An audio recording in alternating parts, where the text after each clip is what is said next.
Well, good afternoon, everybody. It's 3 o'clock in the afternoon here in the Pacific Northwest.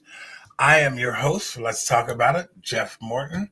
I've been gone for a little bit of a time because last week we were scheduled to have my guest on, Brian McKechnie, who I'll introduce here in a moment. Uh, and I got sick. I got sick. So we kind of put the show off for a week. And of course, I was traveling around Israel prior to that. So I haven't been really here for a few weeks now. I do have a couple of things that I want to go over real quick. I did set up a Substack page where I'm going to be broadcasting, well, not broadcasting, but these live shows that are all recorded will be on my Substack page with some of the articles that I write about. I hope you check it out. There you can see scrolling across the bottom my address for the Substack page. And I'm over there. I write articles. I don't pull any punches and kind of get in your face about a few things because let's face it, folks, we got a crazy world right now. And I talk about it, in particular, if you're a believer biblically, there's certain things that we are called to watch for. And I am a watchman and I'm seeing insanity raised up in there. And so I write about it and try to get you to pay attention. Other than that, my guests and the reason I do what I do is just to kind of give the average person an opportunity to come on and talk about what they do in order to help other people, whether that be in the biblical arena, whether that be in the home care, healthcare, whether that be in, taking care of orphanages and things of that nature, or business professionals who have something to offer. That's pretty much what the show's about today. Before I bring Brian on, I want to tell you guys, I'm 100% involved in patching. Now, I believe in the LifeWave patch. I've got testimonies, my own testimonies. Listen, I'm going to share something with you that I normally wouldn't. I have a swollen prostate. I'm 66 years old in August. And reading in this book, it said, well, what kind of patch do I need for that? So it says that I need to take this here patch right here, which is called Eon. I don't know if you can see that with the glare. And at night, just place one on the right side of my temple and I'll go to bed. You only wear the patches for 12 hours. Well, I've been doing that now consistently for just about a month. And it has had a remarkable change in what's going on with my prostate. Folks, there are times when I'd get up in the middle of the night to go to the bathroom and I've got to go. I got to go and nothing's happening. Well, that's all changed. And that's kind of my little personal testimony I want to share with you about how the patches are working for me in one area.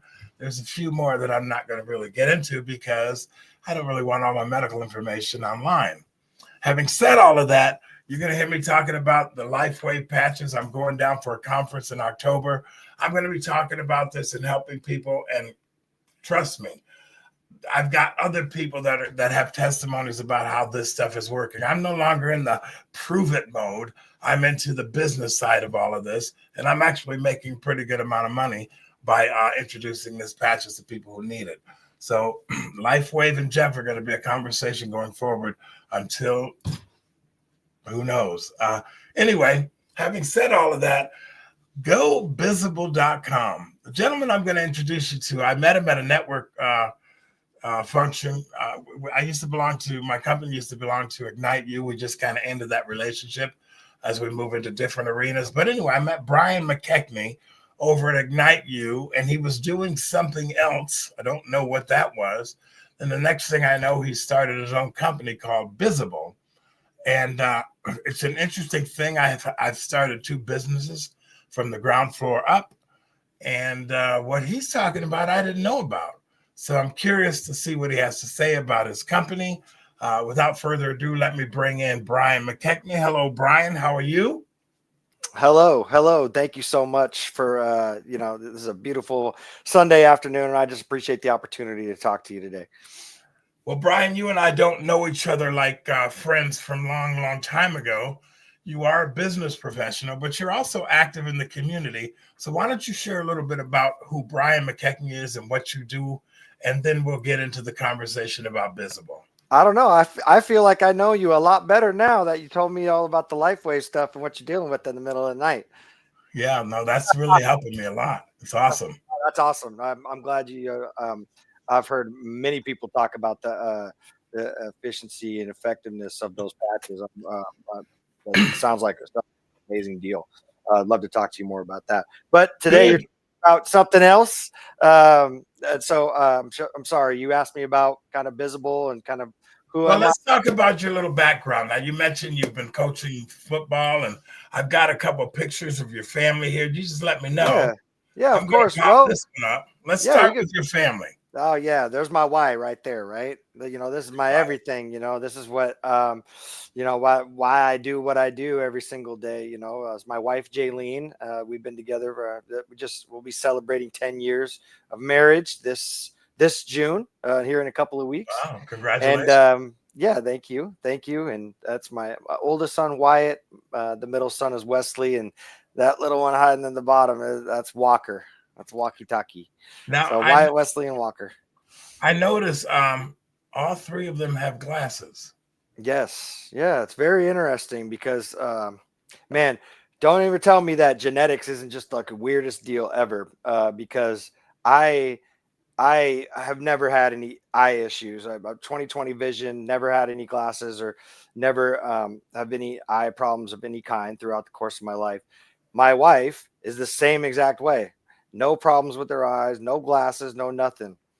However, it appears that she had a recessive gene and I had a recessive gene that we didn't know about.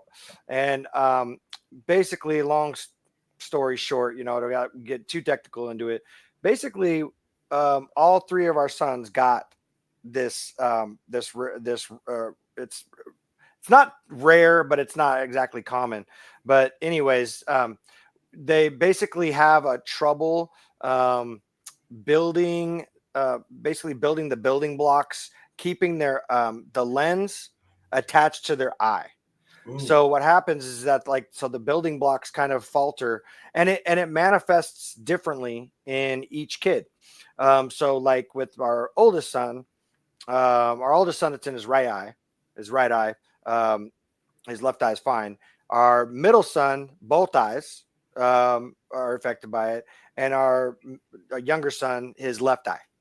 Very, very weird and interesting. And it manifests itself a little bit different. But basically, what ends up happening is that they end up having to. What happens is their lens starts to slip kind of downwards, and so imagine looking out of your sunglasses halfway through halfway, pulling your glasses down more over your nose, so where you're looking halfway out of your glasses and halfway not, you know. yeah. And so eventually what they have to do as they get older, you have to go and you have to have a surgery where basically the doctor just takes the lens completely out, and then you spend the rest of your life correcting it with glasses, and when they get older they'll be able to do contacts and different things like that. So um, it's it's been a very, I mean, it's not really emotional anymore because obviously we've been dealing Three with it kids later, yeah. so yeah, we've been dealing with it for so long, and now it's just kind of like educational thing now. And you if you had conversations with them, you'd never know.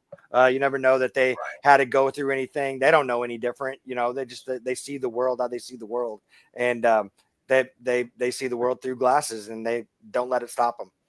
Well, I've been wearing glasses, just kind of get to the other side of this part of our show Sure, today. sure. I've been wearing glasses since I was 7 years old. Mm. And believe it or not, the LifeWay patches, I've talked to several people whose eyesight has been corrected because they're wearing the patches. I know of 3 people. No way. This is the most, I got to tell you, this is the most amazing discovery I have ever run across. So I'm always looking for alternative things that maybe correct things, but Yeah. I'm not a doctor. I can't claim anything. Will Sure. say this, that I've spoken to a person who no longer wears glasses because their eyesight was corrected. Literally. And I was like, wow, that's amazing. That's It hasn't amazing. happened to me yet, but who knows? Right. It It's happens. early. It's early. Well, this stuff kind of, I've been doing this since March, and Mm. I found that it's different with every person. But now, in addition to, this beautiful family you have here, and of course you got your challenges with that, you Mhm. also do something with football. Why don't you tell us a little bit about that? Yeah, so my spare time, whatever that is, right? Outside of running a business and spending time with my family and running kids to and from school and doing all the things that we need to do on a daily basis, I actually been I coach football for Puyallup High School. I grew up in Puyallup. I didn't actually go to Puyallup High School. I went to Rogers, graduated from Rogers. So technically, I'm coaching for the enemy. But it's been so long now. It's been so long now that it's not, it's really a non-issue. But so this will be my 13th season coming up here, coaching for Puyallup.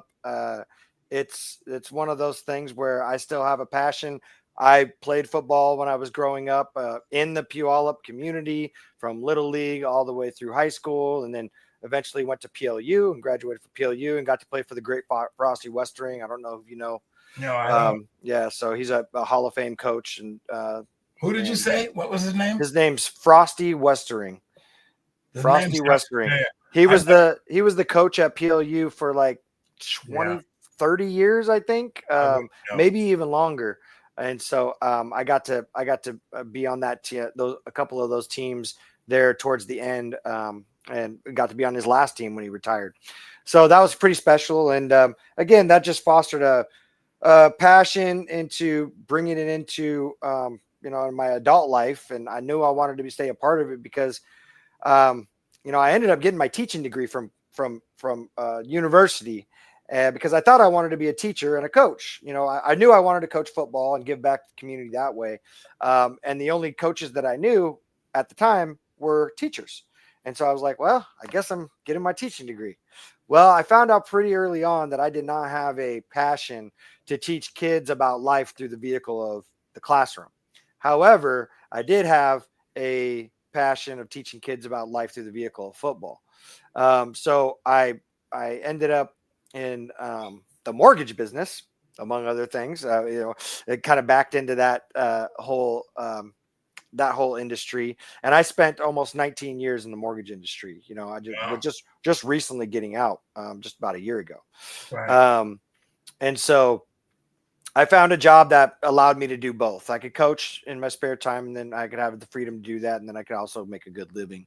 And so that's what I did for a long time. But I just don't think that there's any other sport. I mean, there's lots of great things about athletics. I really am a big proponent of supporting youth athletics, because I don't think that there's any other place that kids can really pick up lifelong skills like dealing with adversity, learning to pick yourself up after something doesn't go your way, teamwork, all the different things that we love about sports, right?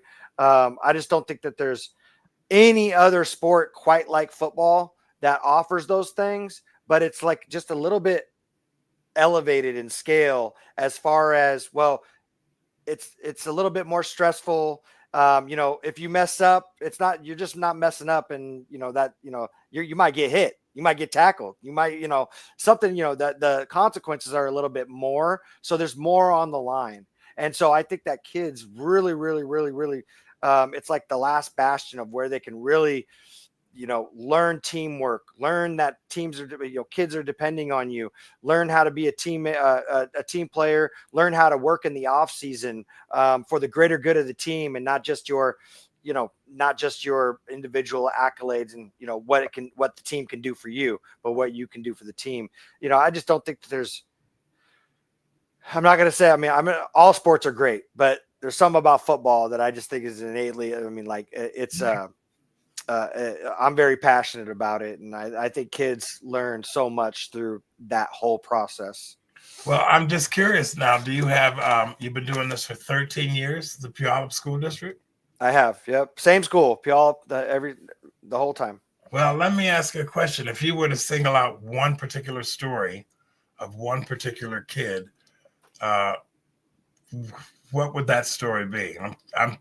There's reasons why I ask this question, because I name my passwords after former teachers Oh, that's interesting. that have had a huge impact in my life. Sure, So sure. I have several passwords that are former teachers. Mm-hmm. But I'm wondering, do you have a particular story you'd share with us about one particular kid or one particular experience? I mean, this is a pretty common one. I mean, I won't say this is a common, but I mean, one person in particular that I can think of right off the bat went to school, 2000 to school at Puyallup, probably 2016 to 2018.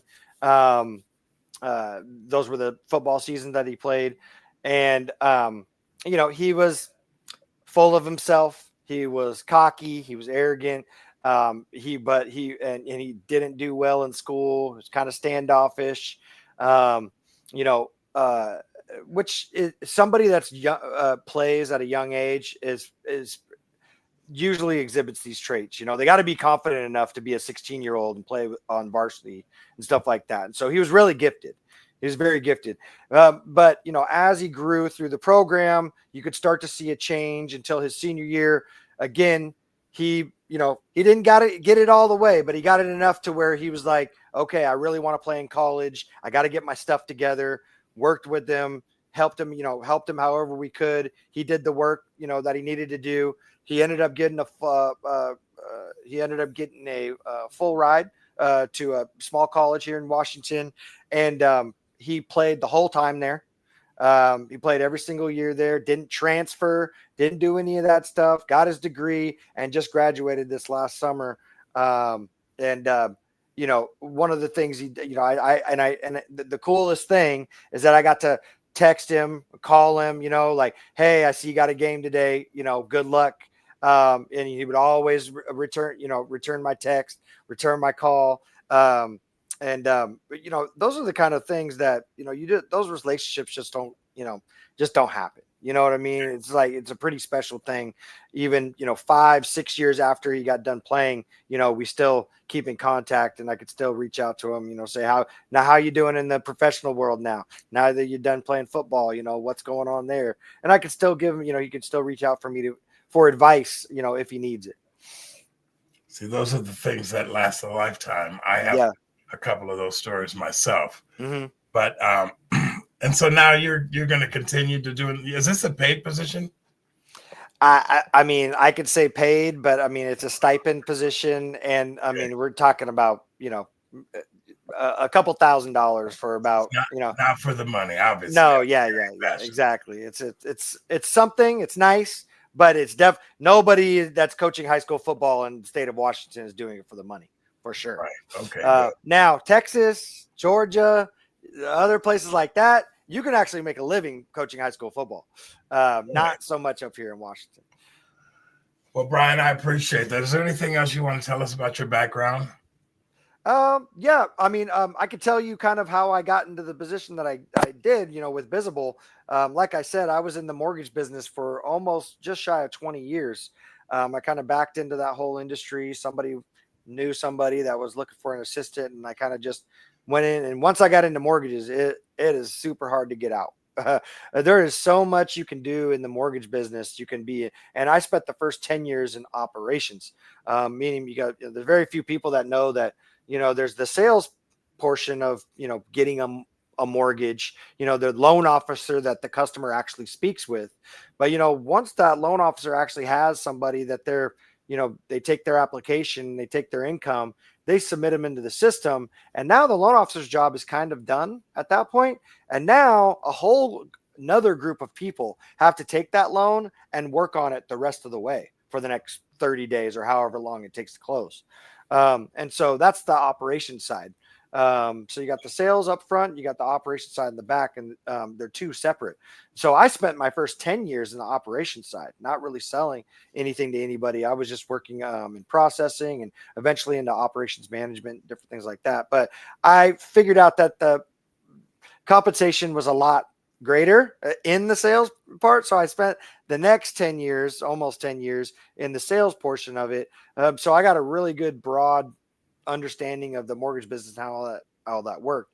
However, towards the end, it's mortgages are really, there's a lot of ebbs and flows, and there's things that are outside of your control. So about a year and a half ago, when the rates skyrocketed, the rates were about around 4%. And in the span of like 6 months, I can't remember if it was 22 or 23, but in the span of 6 to 8 months, the interest rates just skyrocketed. Yeah, And so I was, 60%. so, I know. and so I was in a position, it was about October of 2023. And I was thinking to myself, wow, okay, I could see our application count going down. I could see that the rates are skyrocketed here. I don't know what this is going to look like now with the election coming up. Just like there's just all these unknowns, right? You can't really put a finger on what it's going to do, right? And so I said to myself, well, I should probably not put all my eggs in one basket. I should see what else is out there. And that's kind of what led me to this whole business credit thing that I'm kind of doing now.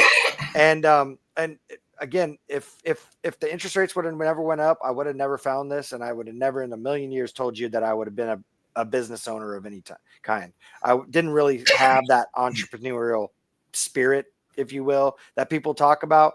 But I created my business because I really couldn't think of a better way to serve my clients the way I wanted to serve them, working for a much larger corporation. Well, when I met you, you weren't doing mortgage. No, I wasn't. I was in the business credit sphere, but I was working for a different, larger company. Okay. When I first joined Ignite U. And what happened was, and that was fine. That was my introduction to it. I was just a contract salesperson for them, but it gave me the education, and it gave me the knowledge to actually like jump into this whole arena.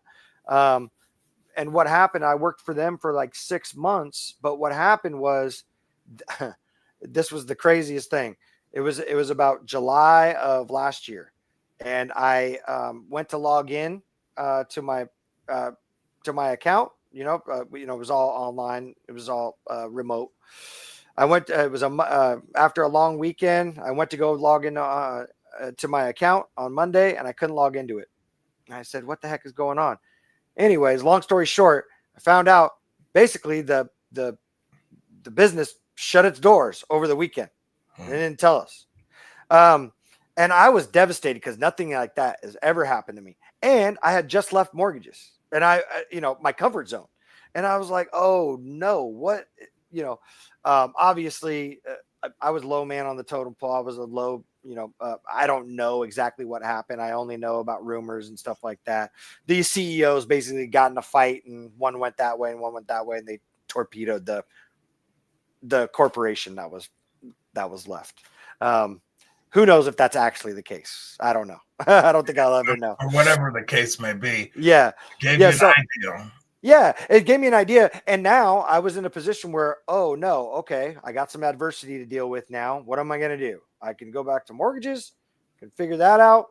That's my comfort zone. Or I could spend the rest of the year and I could do the research, and I could see if I could do this on my own and create a business because I think their idea was fine. They were a large corporation. I think the idea was good. And so I just needed to do the research and and see if I could do something better on a more sophisticated platform at a cheaper price, since I wasn't a large corporation. I don't have the overhead. And so I set out, I took about 6 months to do that, and we incorporated in January 2025. So that's really how Bizable came to be. It's a crazy. We're going to talk about Bizable here in a moment, but sure. That's because I remember you were gone for a long period of time. We only did 1 year at Ignite U. It was kind of a look-see for us. Sure. I remember meeting you, and I thought, God, this is a nice guy. And then you were gone. For a couple of months, several months. Yeah. Well, then you came back and you're doing your own business. I was like, whoa, what happened? Right. Well, there's two things. One was that happened with that company. And then two was that's right when football started. So football starts in August. And so once football started, and at that time I was the offensive coordinator, I was a special teams coordinator, I was doing a lot. And so I had a lot on my plate. And so I ended up not going to Ignite U there September, October, November. And then I ended up going back once I got my feet under me. Yeah, you came back with a new company. I was like, yes. I mean, everything you said about football, picking yourself up and moving forward with young people. I mean, you walk the walk, talk the talk. That's what sounds like what you did. I'm Now, trying. what is Bizable? Let's get into the heart of what you do. Sure. So at the at the very surface, it's a funding. It's a business funding, business lending, and credit building platform. So it's got two functions. One is the easy one. Is we do business funding. Why is it more advantageous to do? Come to me if you need funding for your business, any type of funding, equipment, real estate, whatever, is because if you go to your local bank and you say you need your line of credit, if you say you need a line of credit, they're going to say, okay, fill out this application, give us your income, and we'll tell you if you qualify or not. Well, Right. if you do qualify, but you want to make sure that you're getting the best deal, you're getting the lowest interest rate, you're getting the best deal, basically. Well, if you want to go get any type of competing quote, well, you got to go to the next bank and you got to do it all over again for them. Most businesses, if you want to get 3 to 5 quotes, you got to go to 3 to 5 different places to make sure that you're getting the best rate, the most favorable terms for your situation. And so with our platform, it's pretty easy. You fill out one application, you send your income to one person, and then we basically, like an insurance broker, go out and get the banks competing for your business. That way, you don't have to go to each of these places individually. You can sit from the comfort of your own home, fill out one application, and then let us do the hard work for you, and then get you the competing offers. And then you have a peace of mind that that you're getting the best deal, the best rate, and the best terms for whatever you were trying to do. So you're basically a broker. Yes. For funding businesses. For funding businesses. That's one aspect. That's one aspect of what we do. The second part is the credit building, which I spend a lot of time on. I think it's super important. But the credit building platform is, I think, super powerful. And this is about educating business owners what you were talking about and telling them about things that they just haven't heard before. For what example? Because when I started my company, the first company I started, which was restaurants down in the Portland area, I had no idea that my business, just at the startup, had a credit rating. Right. Please explain that a little bit. Let's break it down. Yeah. So what we've done at Bizable is we created a platform. Basically, we created a platform that we invite business owners into, that basically we hold their hand and take them through a series of steps, 7 steps to be in fact, that we take them from step 1 being they didn't know they had a business credit score for their business. They have a low score. They have a low recommended credit limit, and they didn't know about any of this until I told them about it 5 minutes ago. To step 7, you have a robust business credit profile built around your business, around the EIN of your business, with a large recommended credit limit and a high credit score, a business credit score. That's different from personal credit scores. That's where we're trying to get you. That way, your business can fund itself on its own merits without having to utilize the social security number, the personal credit, or the personal assets of the owner. So your business can really stay separate from you personally. Most business owners get into the whole cycle of, well, they're trying to fund their business, but they're using their social security number and all their personal credit to fund their business. Does that sound familiar? Oh, God, does it? Yeah, right. So now, okay, so I need you to kind of micro this down to me, because sure, if I'm a startup, I'm already in the red. Okay. Yeah. I don't have any business credit. There's nobody going to give me a line of credit.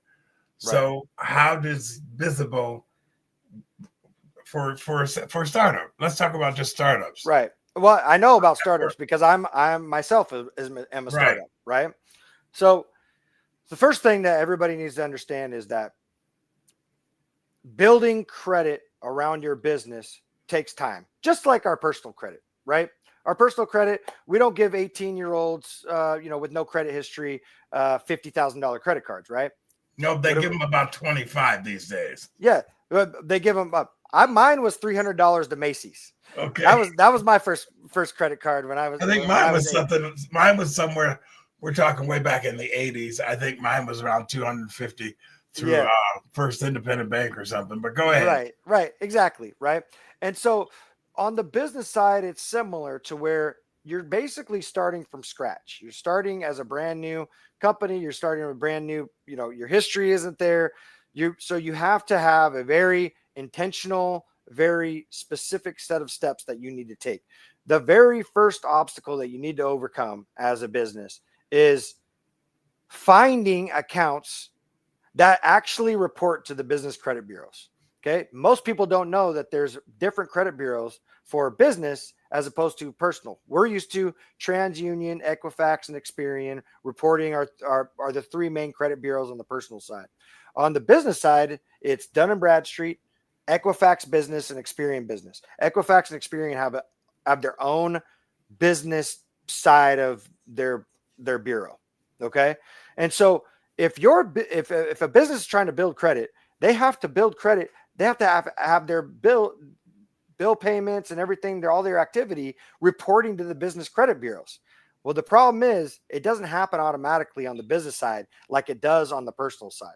On everybody in their, every single creditor, we're used to everything getting reported to our personal credit, right? Pretty much on autopilot. Right. On the business side, it's different. Not every company is required to report activity to the business credit bureaus. So the cool thing that Bizable did, we went out and found these lenders and brought them into our platform. And so basically we have a one-stop shop to where somebody can come in, get consulting, they can get live credit advising and follow a very specific set of steps, and then also get connected to these people that actually do report. So, because if a company doesn't report, then your score can't go up and your recommended credit limit can't go up. And that's really what you want to happen. That's what everybody wants to happen. So you want to get to the final, you want to get to the point where you have a high credit score and a high credit limit. Well, you're not going to start there. You have to go through a very specific set of steps. And we basically lay out a roadmap for you to follow in order to take these steps. And not only that, we went out and got lenders actually and brought them into the platform to make sure that if you have credit, to make sure it is reporting. Otherwise, you can't get the credit and your score can't go up and your recommended credit limit can't go up. So now, that's a whole thing that I would have never, I don't know. How many business people know this? So that's why I'm doing this. I had never heard about this, right? But I was in mortgages. So why would I hear about something like this? I thought I knew a lot about business. Turns out I didn't. I knew a lot about personal credit and how personal credit worked because that's what mortgages are based off of. However, I had never even heard of a business credit score or, business credit or different credit bureaus. That was crazy talk to me once I first heard it. But I asked myself, I was like, well, why have I never heard about this? Well, I'm not a business owner, so I didn't really pay it any mind. But when I started talking to business owners and I found out really quickly that they didn't know what I was talking about either. And I'm not talking about brand new business owners. I'm talking about business owners that have been in business 5-10 years, running successful businesses. They didn't know what I was talking about either. If I asked them if they ever seen their business credit report, they're like, what's that? That's exactly what I said. Yeah, what's that? And so that's when I knew. That's when I was like, okay, I have to. There's a disconnect. There's like a disconnect between small business owners and what's available to them, and then there's a big gap of education and knowledge that Bizable can fill, and we can like bridge the gap there. Because it really makes me angry. It makes me angry that this kind of stuff is not talked about. Like in my estimation, like if it was, if it was a perfect world and I could do whatever, this would be mandatory reading. You would get handouts about how to do this stuff if you created a business. And from day one, this would be like mandatory reading for any business owner that is first like, hey, just so you know, if you are just opening your business, this is a good thing to do. Make sure that you get a business phone and don't use your cell phone. Make sure you don't use your home address as your home address as your business address, because that'll come back to haunt you later in the lending process. Make sure you get an email. Make sure you get a professional email that doesn't end in gmail.com or hotmail.com. These are all things that none of this gets told to business owners when they first start out. You have to find out the hard way when you finally try to go get a loan, and then the bank denies you for funding because something as silly as you don't have a professional email, or you have your home address as your business address, or these different things that I just talked about. Again, nobody tells business owners that they shouldn't do these things, or they should do them a different way, and that it could hurt them should they try to get funding later on. And so most of the businesses that I help now, they're businesses that are established, that they're going strong, but they've reached like a certain point where they need an injection of capital to move past where they are. And then they got to go back and redo some of this stuff. Like they're like, no, nobody ever told me that. I've been using this Gmail email for forever. Nobody told me that was a bad thing. Yeah, but the bank's going to just deny your loan. They don't have to tell you why. But the bank's algorithms tell them that a business owner is 10 times more likely to default on a loan if they have a gmail.com email versus an actual professional URL and professional email. Again, we don't get told that.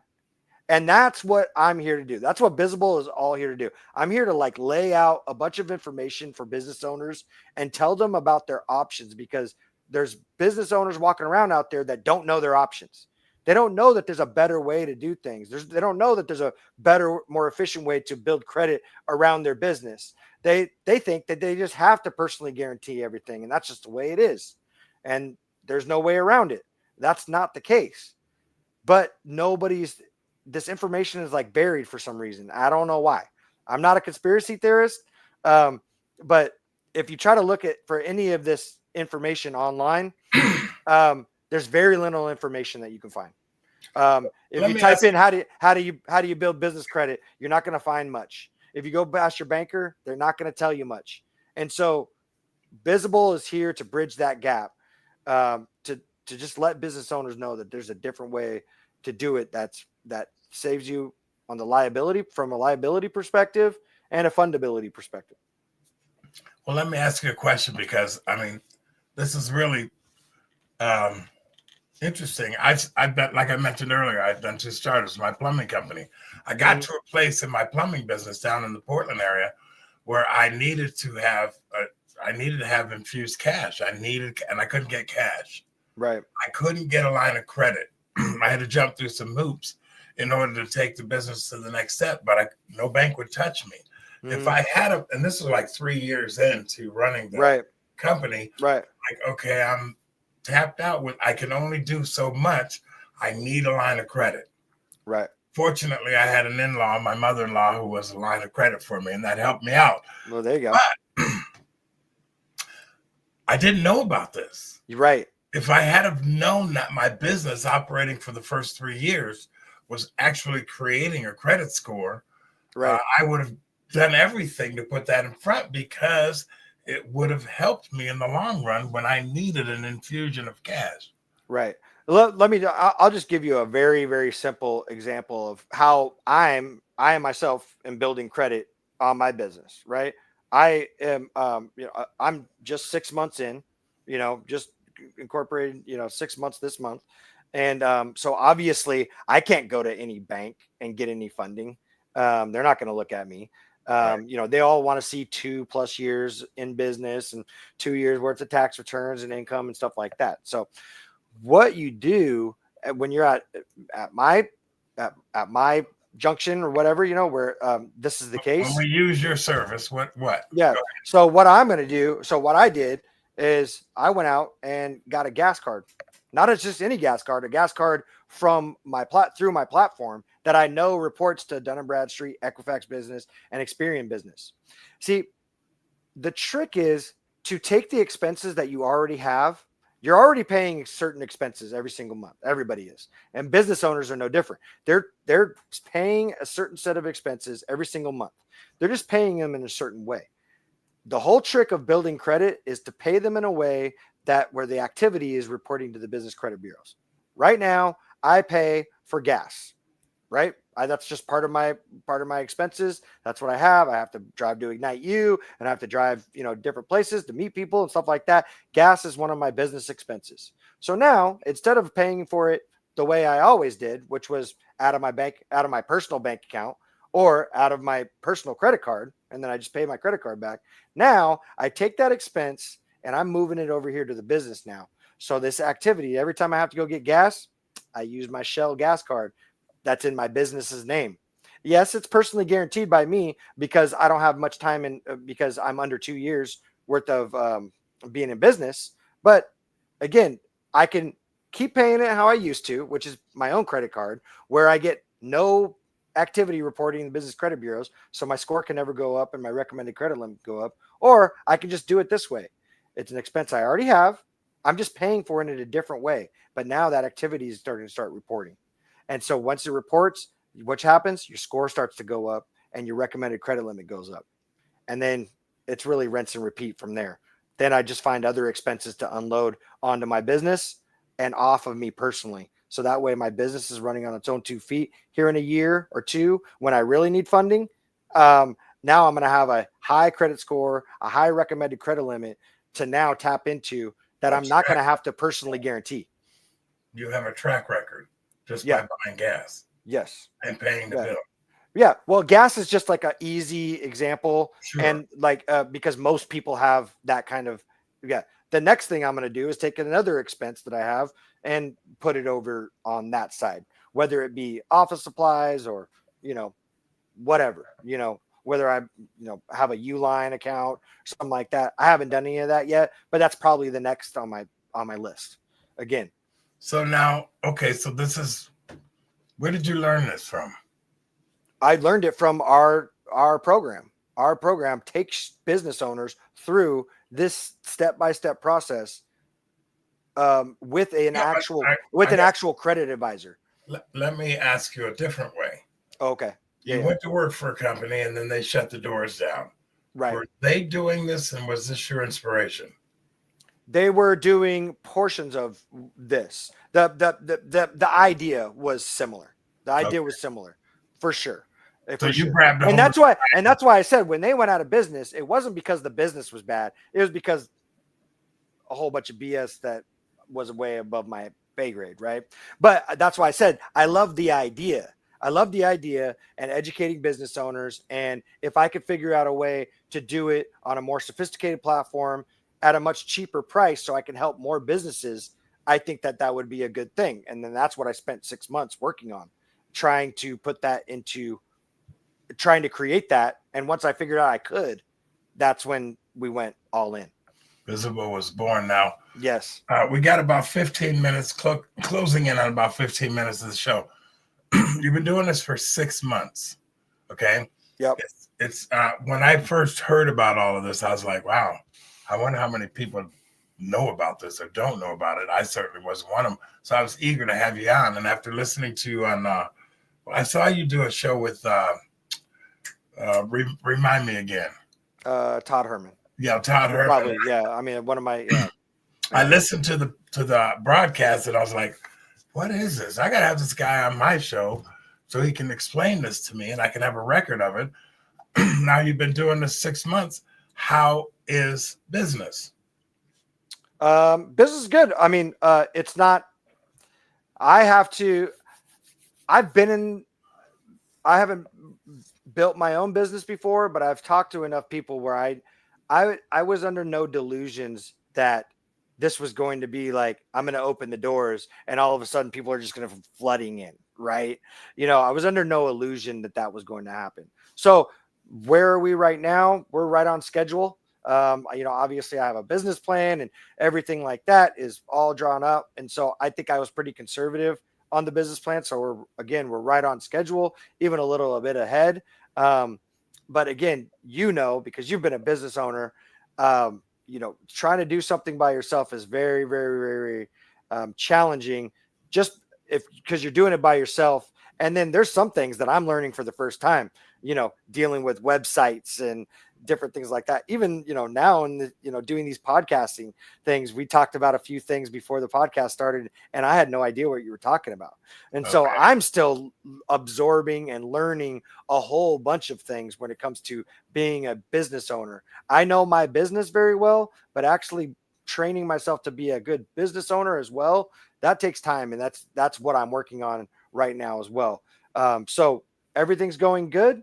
It could always go better, but I'm trying not to be, I'm very optimistic. And I think that we're right where we need to be with the amount of time that we've been doing it. Now, when you say we, you and your wife? Yeah. Well, no, I mean, so we as in Bizable. I'm sorry. I just say we. Okay. Okay. So you're basically a lone ranger right now building this up. Is that right? But I mean, yes, but I mean, when I say we, I'm talking about, the bookkeeper that I employ. I talk about, I'm talking about the marketing team that I employ. Those are different businesses, but it's all we. You know what I mean? It's like I'm working on this. But you with have other marketing. You have a marketing team. I do. I do. Yes. Good for you. Yes. A lot of people don't think about that kind of stuff. So your marketing team, are they not teaching you about websites and whatnot? Well, no. They are. But I mean, I'm learning all of this stuff for the first time. For your sake. For me, yeah, I'm learning all this stuff for the first time. I had never had to, again, have my name on a website and, coding and different things like that. It's all foreign to me. I mean, not so much anymore because I had to like dive into it, but right. I mean, that's been the main thing. It's being a business owner is exciting, but it's scary. And then it's like everything in between, right? Every single emotion that you can have in between, and I'm not too proud. I always said like my main thing is like, I need to admit when I don't know every little thing, and that's okay. I need to be able to ask for help and go to the experts. If I need help and not be too proud to ask for help. And that I'm really trying to hang on with that. Successful people almost always have help. Yeah. I remember a guy telling me, what's more important to you, a check with somebody's name on it or a $20 bill with somebody's face on it? I said, I'm not sure how you mean that. He said, well, the person with the face on the dollar bill, that's just their face. The person whose name is on a check, that's your income. Those are the people that are going to teach you the most about business. Yeah. And I've never forgotten that, because your customers and your employees, in my opinion, teach you the most about what you need to do. Yeah, no doubt. And I absolutely believe that. I believe, when I think about not having a company anymore, I was going through a lot of different things when I had the plumbing company. They ended up with a cancer. We ended up with a brain aneurysm. We were raising 4 kids. We had our ups and downs in the marriage. And I remember when I sold the last vehicle, I broke down and cried like a baby because it was so hard to get to where we were.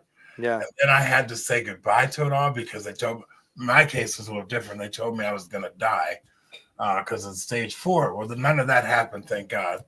But I remember how hard it was to do what we did. Yeah. And to accomplish what we accomplished, and the income and the wealth and all the things that went into all of that. That was it was like raising a child. No doubt. In one way. And so then when you had to say goodbye to the child before you were ready, it was very difficult. And I think that was the reason that I went, you know what? I don't want to go through this heartache anymore. I had 2 businesses. The first one was a nightmare. I had a partner.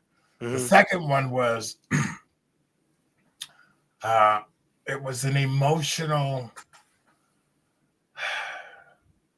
how do I say it? And sometimes I regret this, and I'm going to warn you about the same thing. Okay. I was making decisions based on the emotional state of being, Mm-hmm. not on the needs of the company. And I think part of me doesn't want to go through that anymore. Plus, I'm older. Yeah. But I think now, what if I hadn't have sold the company? Oh, Yeah. you I got mean, it. but you would have never known. I mean, like you said, you were dealing with something that, I I mean, was God dealing with a forbid, lot of things. yeah. There I were mean, a lot of moving parts going on, right. but also because I'm a biblical researcher and I study Mm-hmm. history of the Bible, not necessarily the religion of the Bible, I would have never tapped into what I know now. And Right. I jump out of bed every day enthusiastic about everything going on because I kind of see the end game of all of it. Mm-hmm. So I would have never really gotten to this place with what I do, talking to people, interviewing people, writing my blogs, my whole world is wrapped around people. It always has been. I think that's why I've always been in customer service. But what I've learned as a result of not having a business is far more rewarding than what I went through when I had a business. Does that make sense? Yeah, that makes complete sense, Yeah. So and I appreciate you, giving me some advice because, and I'm sucking it all in. I'm absorbing as much as I can from as many people as I can, because I want to make sure that I'm succeeding and I'm doing it the right way as well. For my family and for the, for my clients, at the end of the day, this is all about business owners and helping as many business owners and giving them this information where nobody else is really giving it to them. well, you're coaching. That means you're serving young people. You were in the mortgage industry. You were serving homeowners, Sure. and now you're in Bizable, serving business owners who don't know what you bring to the table. I mean, that's a great niche. My God. Sometimes I wish I had have invented the fork because Right. it's in every household around the globe. Uh, You have something that I can. In fact, when I was looking up for your Bizable, I saw a whole lot. I never heard the word Bizable before, but mm, I saw a lot of Bizable out there. How did you come up with the name Bizable? Where did that come from? market that I can't lie. It's my marketing team. I'm trying to, we picked, we were really excited about another name. But at the last minute, we found somebody had that name in a LLC and up north, like in the Seattle area, that probably wasn't even really using the name, but he had trademarked that name. But we couldn't find anything else on it. So we decided to move on from that, to that one. We came up with Bizable. Um, there was nobody in Washington that was using Bizable. There was like, uh, Bizable TV or something like that. There's some different things going on, like the UK, that use the word Bizable, but there was nothing in the state of Washington that so we went ahead and used Bizable. We just thought it was a great thing, as we started, Bizable, your credit builder and lender. Very simple. We just thought it really stood It's a out, catchy and name. yeah, we Catchy thought name.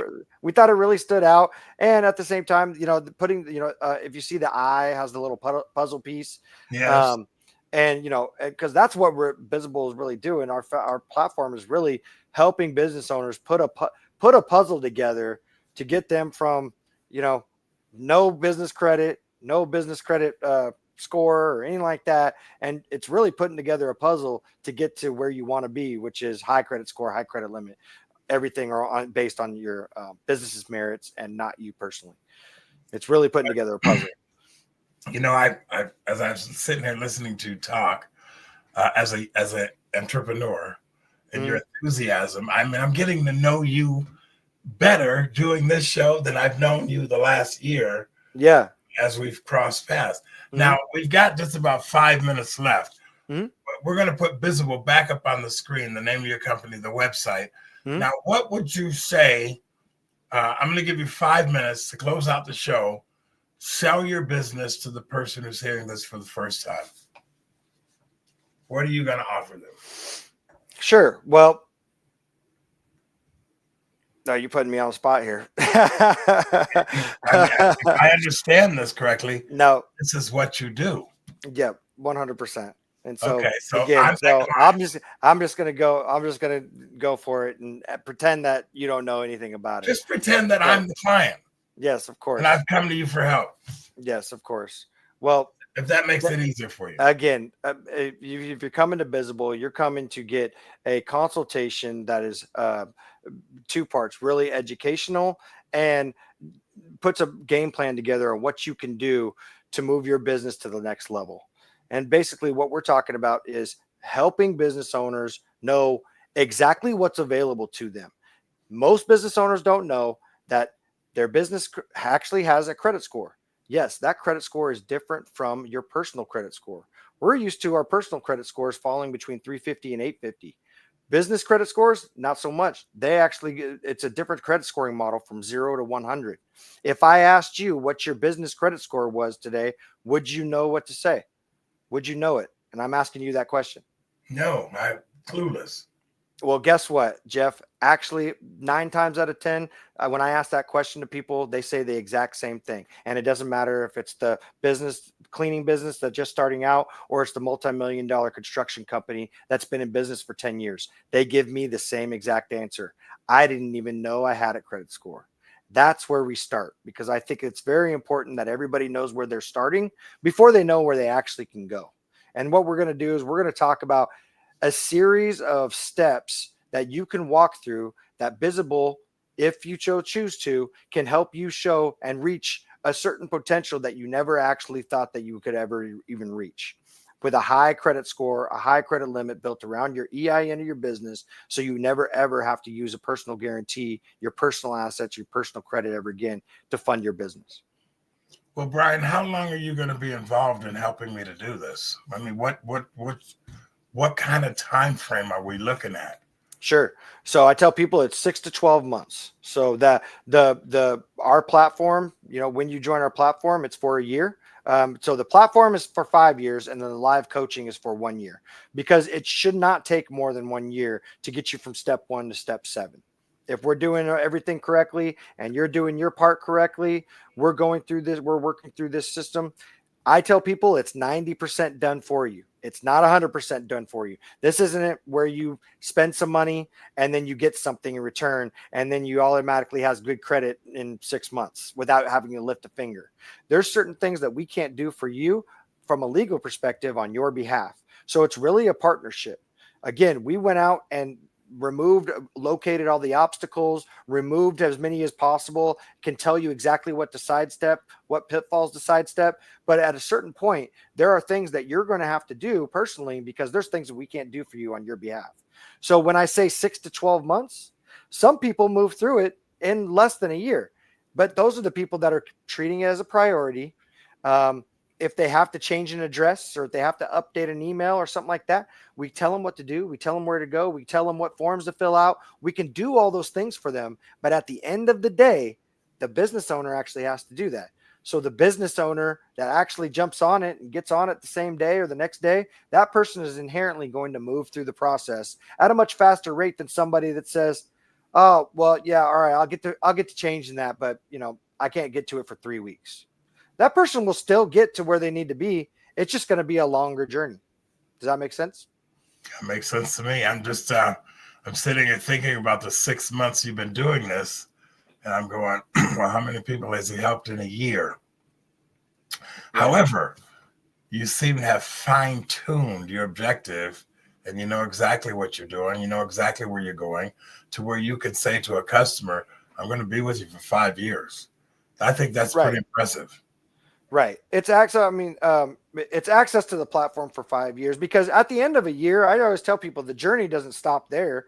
You're going to continue to grow it past 1 year. Obviously, yes, you'll be in a way better position with a high credit score and a high recommended credit limit. And now, if we did our job properly, we gave you the tools. We basically pulled the curtain from behind, pulled the curtain back. So now you saw all the tricks and all the tips and all the things to look out for. And so now at the end of the year, you don't need us anymore. Our job is to graduate you out of our program so you can utilize the platform, but you don't need to pay for the coaching. I mean, yeah, that might have been more lucrative to like charge for coaching and a yearly subscription or something like that. But I didn't think that was I didn't think that was right. I was like, let's do this for a year, give them everything that they're going to need to know.